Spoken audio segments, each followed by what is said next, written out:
Salvador Jesus Cristo. Amém? Amém. Louvado e engrandecido seja o nome santo e poderoso do nosso Deus. Mais uma vez, oferecemos o culto em ação de graças pela graça de Deus derramada sobre nós abundantemente. Pelo cuidado amoroso de Deus, pela sustentação, por aquilo que o Senhor tem feito por nós, apesar de nós. E de um modo muito especial, nós queremos oferecer o culto de hoje como o último culto do ano. Vou explicar por quê. Há muitos irmãos viajando, outros que querem viajar, estar com suas famílias. E nós hoje estamos liberando os irmãos para isso. Não haverá os cultos da semana, da quarta e da quinta-feira. Nós só nos veremos no próximo domingo. E que no dia de hoje nós possamos parar um pouco para refletir a respeito da nossa própria caminhada com o Senhor. Eu queria convidar a igreja a abrirem as suas Bíblias no livro de Mateus, Evangelho de Mateus, segundo Mateus, capítulo 6. O texto é um pouco maior e eu acho que eu vou ler o texto todo, embora eu queira falar especificamente do versículo 31 ao 34, mas eu queria convidá-los a juntos olharmos todo o texto. A partir do versículo 25, Mateus 6, a partir do versículo 25. Todos acharam? Amém. Diz assim a palavra do Senhor: Por isso vos digo, não andeis ansiosos pela vossa vida, quanto ao que haveis de comer ou beber, nem pelo vosso corpo, quanto ao que haveis de vestir. Não é a vida mais do que o alimento e o corpo mais do que as vestes? Observai as aves do céu, não semeiam, não colhem, nem ajuntam em celeiros. Contudo, vosso Pai Celeste as sustenta. Porventura, não valeis vós muito mais do que as aves? Qual de vós, por ansioso que esteja, pode acrescentar um côvado ao curso da sua vida? E por que andais ansiosos quanto ao vestuário? Considerai como crescem os lírios do campo. Eles não trabalham, nem fiam. Eu, contudo, vos afirmo que nem Salomão, em toda a sua glória, se vestiu como qualquer deles. Ora, se Deus veste assim a erva do campo, que hoje existe e amanhã é lançada no forno, quanto mais a vós outros, homens de pequena fé. Portanto, não vos inquieteis dizendo que comeremos, que beberemos, ou com que nos vestiremos. Porque os gentios é que procuram todas estas coisas, pois vosso Pai Celeste sabe que necessitais de todas elas. Buscai, pois, em primeiro lugar o seu reino e a sua justiça, e todas estas coisas vos serão acrescentadas. Portanto, não vos inquieteis com o dia de amanhã, pois o amanhã trará os seus cuidados. Basta ao dia o seu próprio mal. Queria convidar a igreja a ler comigo o versículo 33, que diz assim: Buscai, pois, em primeiro lugar o seu reino e a sua justiça, e todas estas coisas vos serão acrescentadas. Amém? Amém. Glória a Deus. Querido Deus e Pai Celestial, nós te louvamos, bendizemos o teu santo nome, porque o Senhor é bom e a sua misericórdia dura para sempre. Glorificamos o teu nome pela tua benignidade, pela tua longanimidade para conosco, apesar de nós, e porque até aqui nos ajudou, nos sustentou o Senhor, nos alimentou o Senhor, e nós temos a certeza em quem cremos. Nós declaramos a nossa confiança em Ti, Senhor. Tu és tudo para nós. Fala conosco através do texto de hoje. Ministra com profundidade ao nosso coração. Quebra toda barreira que possa impedir que essa palavra chegue ao mais profundo dos corações. E que o Teu nome no dia de hoje, ele seja poderosamente glorificado em nome de Jesus Cristo. Amém? Amém. Toda vez que um ano é findo, ou se aproxima o seu final, e a gente começa a ministrar a igreja, há sempre uma expectativa de uma palavra profética que possa nortear o ano que está chegando. Há sempre isso. E é interessante que isso acontece em todos os guetos religiosos. A gente vê nessa época muitos guetos religiosos se preocupando com cores para o próximo ano, com isso, com aquilo. E nós, como povo da promessa, como povo da aliança, nós precisamos olhar para o nosso Deus, nós precisamos buscar do Senhor essa direção viva para o novo ano. Então, como eu disse, eu queria me restringir um pouco dos versículos 31 ao 34, que é o final do contexto que nós agora lemos. E nesse contexto nós vemos Jesus primeiro repreendendo a postura ansiosa que tem feito muitos servos de Deus se desesperarem diante das dificuldades e dos problemas da vida. Mas dentro do mesmo contexto, nós encontramos o Senhor também dando instrução ou instruções quanto ao agir, ao nosso agir diante dessas questões que tem ficado cada vez mais complicadas essas situações nos nossos dias. Nós vemos as pessoas desesperadas, correndo de um lado para o outro, as pessoas não têm tempo para nada, e isso de certa maneira tem se refletido no nosso relacionamento com Deus. Nós temos percebido que as pessoas encontram tempo para tudo. As pessoas têm vivido um tempo de distrações no meio do povo de Deus. E a hora é grave. Nós vivemos uma hora grave, nós vivemos um momento dramático. A vinda de Jesus se avizinha, se aproxima, e a gente tem percebido isso pelos ecos dessa vinda, pelos sinais todos que estão à nossa volta. E o povo de Deus tem se encontrado extremamente distraído com diversões, distraído com tantas coisas outras que tem tirado o foco do Cristo. E a gente tem percebido nisso aí uma ação maligna, uma ação demoníaca que tem contado com as nossas inclinações para nos distrair e tirar Jesus do foco do nosso olhar. Então, tendemos a nos deixarem enredar pelas teias da ansiedade, sobretudo pelo ter em detrimento do ser. Enquanto eu estava ali, Ninfa abriu o culto e depois as meninas ministravam o louvor, eu estava me lembrando de uma determinada denominação que, embora tenha algumas distorções doutrinárias, que isso aí o próprio Espírito ele vai ministrando aos corações, mas essa denominação específica tem uma vocação tremenda para adoração ao Senhor. E tudo dentro daquela denominação é feito para a honra e glória do Senhor. As pessoas sentem prazer em ir à casa de Deus, em adorar em comunidade, em ter aquele momento de comunhão. E muitas vezes nós, de certa maneira, nos ressentimos porque chegamos aqui, às vezes tem 4, 5 pessoas, e eu digo: Jesus, onde estão os teus filhos? Onde estão os outros filhos? E é tão bom, eu estava ouvindo as meninas cantando, glorificando o Senhor. Que tempo maravilhoso esse tempo que a gente passa em comunhão uns com os outros, ouvindo os testemunhos uns dos outros, nas nossas conversas informais, mesmo depois do culto. Mas tem faltado isso no meio do povo de Deus.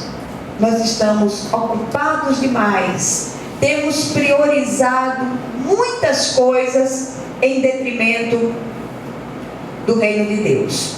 O tempo é de reflexão, é um tempo de balanço, um tempo de auditoria das nossas próprias ações. Mas o que esperamos colher no novo ano? É uma pergunta que eu quero fazer e gostaria que você guardasse essa pergunta no seu coração e tentasse respondê-la à luz do Espírito Santo. Primeiro, olhemos para a colheita feita no ano findo. Os frutos foram amargos, não sei se para alguns, talvez. Que tal começar o ano escolhendo boas sementes? Semeadura e colheita não são excludentes. Na verdade, estão intimamente atreladas. Boa semeadura, boa colheita. Má semeadura, má colheita. Esta lei, ela é inegociável. Essa lei é imutável. Enquanto eu ouvia os louvores, eu pedi para cantar aquele último cântico, aquele cântico, ele fala de modo muito especial ao nosso coração. É um convite à vivificação do nosso espírito. Que nós possamos orar mais: Senhor, vivifica minha alma, vivifica o meu coração, renova as minhas forças. E eu quero dizer a você, embora tenhamos passado momentos difíceis, dramáticos, mas algo alegrou meu coração. Apesar de tudo, apesar das dificuldades, o Senhor esteve comigo. Amém, Jesus, amém. E essa presença de Deus não é uma presença esporádica porque naqueles dias as coisas estavam muito difíceis. Não.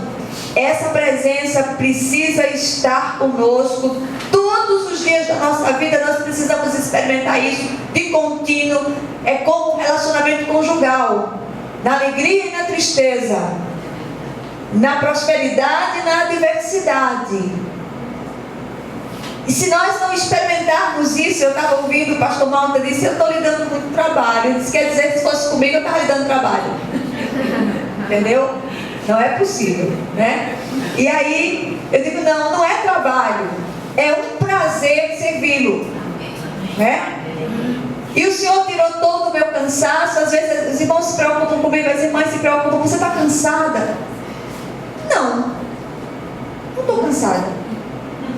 Sabe por quê? Porque o meu descanso é Jesus. O Senhor é aquele que refrigera a nossa alma. Eu nunca imaginei que o Senhor me capacitasse tanto para aquilo que eu estou fazendo, né? E eu não estou fazendo um favor ao pastor Malta, não. Eu estou tendo o prazer de servir como para o Senhor e não para homens.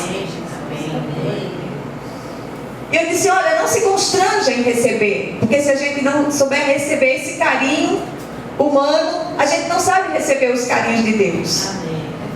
E é isso que o Senhor tem feito. Eu queria chamar a igreja hoje, chamar a atenção sua. Eu queria falar com você individualmente. Olha, nós precisamos aprender ou reaprender a realinhar as nossas prioridades, porque se o Senhor não fosse o maior amor da minha vida, eu não conseguiria dar um passo em nenhuma direção. O Senhor é aquele que sustenta, é aquele que firma os nossos passos, é aquele que renova as nossas forças, é aquele que nos conduz em triunfo, mesmo no vale da sombra da morte, mesmo nas dificuldades maiores, nos vales de Baca, nos vales áridos. O Senhor é aquele que está conosco. O Senhor, Ele nos adverte na sua palavra, diz: olha, no mundo passares por aflições, mas tende bom ânimo, eu venci o mundo. São muitas as aflições do justo, mas o Senhor de todas o livra. Eu tenho 61 anos, mas eu me sinto como se tivesse 25. O Senhor me dá força, o Senhor me dá força para me levantar de manhã, o Senhor me dá força para fazer o que eu tenho que fazer. E eu lhe digo com toda a sinceridade do meu coração: não há cansaço, e isso é sobrenatural. Se não fosse o Senhor que tem estado ao nosso lado, como diz o salmista, Israel que o diga, os nossos inimigos, as nossas agruras, as nossas circunstâncias, as nossas dificuldades já teriam nos engolido vivos. Mas nosso Senhor é Deus. Amém? Então eu queria chamar a sua atenção. A palavra do Senhor, ela está cheia de exortações ao povo escolhido, que por várias razões tem se afastado dele, de sua santa palavra. A desculpa que mais ouvimos é não tem tempo. Cuidado, porque quando os dias maus chegam, você vai fabricar tempo. Você vai aprender a fabricar tempo. Fora do Senhor, encontramos dor e sofrimento e morte. Atravessar os desertos e os vales com Ele faz toda a diferença. Quando entregamos a Ele os nossos caminhos e confiamos nele, o mais certamente Ele fará, como diz o salmista no Salmo 37. Nessa época as pessoas lotam as igrejas, como eu disse antes, à procura de bibliomancias, de horóscopos. E eu quero dizer uma coisa só a você: ande nos caminhos, estreite cada vez mais o seu relacionamento com o Cristo vivo. Não olhe para as pessoas, fulano, ciclano, e essa palavra é para você individualmente. E não adianta você dizer, olha, essa palavra é para fulano, é para ciclano, é para Beltrano, essa palavra é para mim, essa palavra é para você. Essa palavra tem que nos cortar na profundidade do nosso coração. Estreite o seu relacionamento com o Senhor, porque há momentos que tudo que a gente tem é Jesus. A gente olha para os quatro cantos, a gente não consegue depender de pessoas, as pessoas não podem fazer nada conosco. E se você não tiver aprendido intimidade, se você não tiver aprendido busca, relacionamento, nós perdemos tempo, energia, dinheiro, oportunidades com tantas coisas e não priorizamos aquilo que deve ser priorizado. Jesus Cristo em nós, esperança da glória. Glória a Deus. Os versículos do 31 até o final, que é o 34, chamam a nossa atenção para algumas verdades. Pelo menos 3 verdades aqui eu queria destacar, e que você adentrasse o novo ano refletindo nelas. Primeira coisa: não tem um vampiro emocional e espiritual pior do que a preocupação e a ansiedade. Cuidado com as preocupações. É a primeira verdade que eu quero lhe dizer hoje. E naqueles dias de hospital, de angústia profunda, teve um dia que eu vi o sofrimento do pastor muito grande. E eu disse, Senhor, eu venho trazer diante de Ti o meu Isaac. E ali orei, e o Senhor me devolveu o meu Isaac. Amém. Amém. Glória a Deus. Às vezes nós precisamos entregar para que Ele nos devolva. E eu vi a glória de Deus descer. Não chamemos para o hoje os cuidados do amanhã. Isso é burrice. Isso é loucura.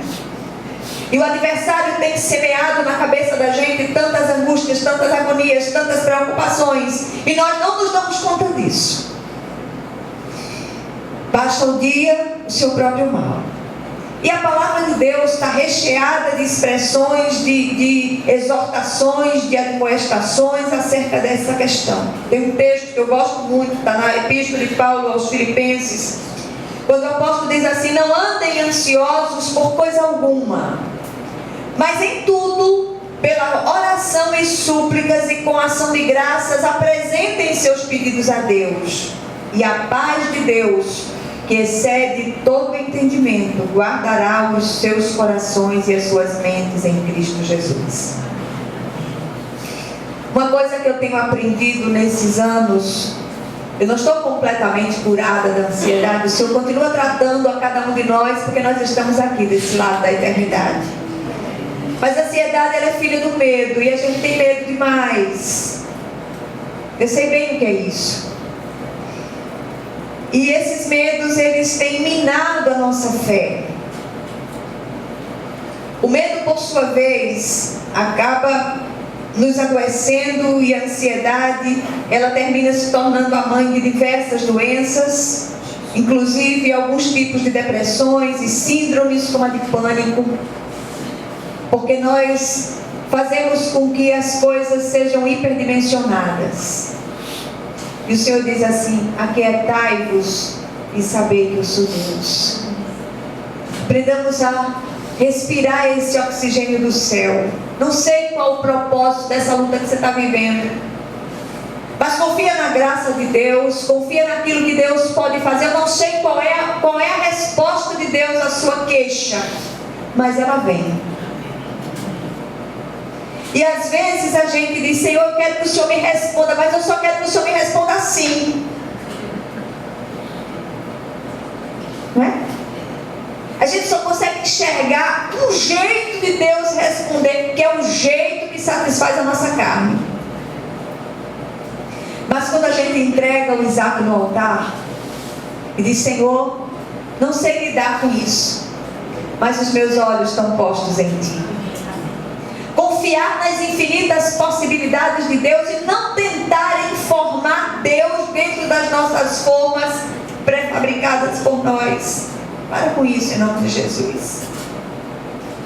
Aprendamos a esperar e olhar para o sobrenatural de Deus e enxergar esse sobrenatural através do véu denso das nossas dores mais profundas.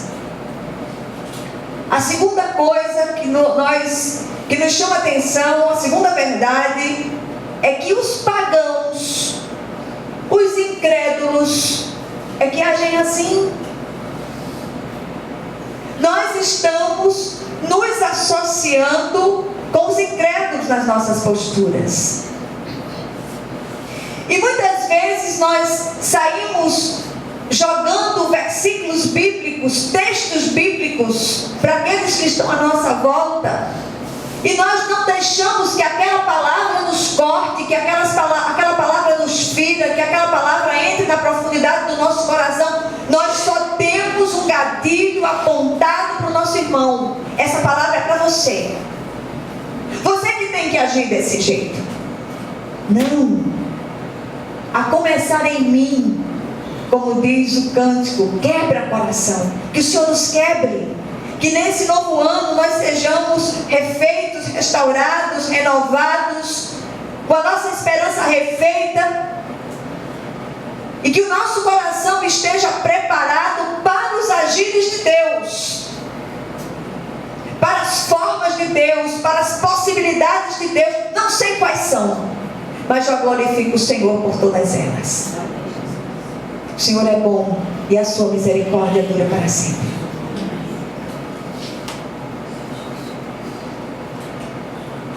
A terceira coisa que chama a nossa atenção,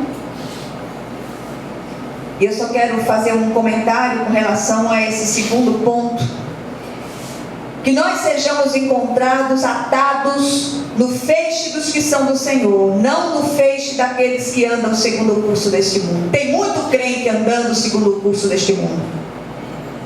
Tem uma palavra que eu não sei se foi Abigail, a mulher de Nabal.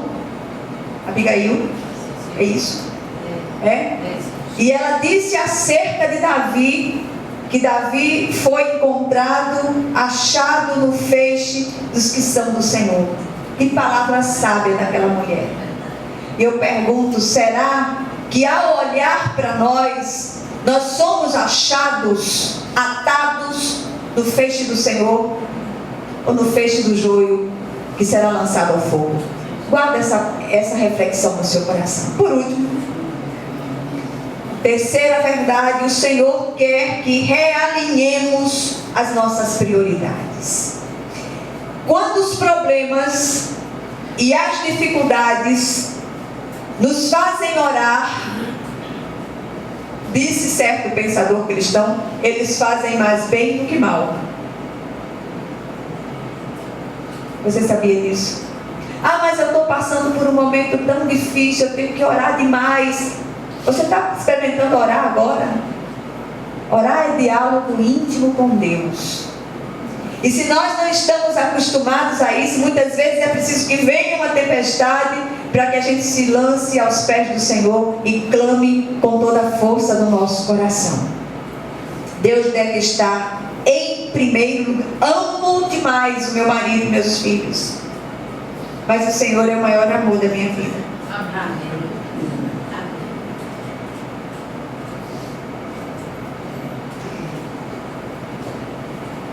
Tudo que nós precisamos vem depois do Senhor. Deixemos que a nossa vida seja balizada pelo Senhor e sua santa palavra. Encontramos na palavra de Deus inúmeros textos que apontam para a questão de buscarmos ao Senhor. Eu vou ler alguns para vocês. Por meio do profeta Isaías, o Senhor diz: buscai o Senhor enquanto se pode achar, invocai-o enquanto está perto. Buscai o Senhor. Quer uma palavra profética para o novo ano? Buscai o Senhor. Priorize o Senhor na sua vida. Que o novo ano seja um ano em que nós adentremos com o firme propósito de buscar o Senhor enquanto se pode achar. Depois um outro texto da palavra, ainda por meio de Isaías, o Senhor diz: voltai para aquele contra o qual se rebelaram tão profundamente os filhos de Israel. Estou lendo na versão da NVI.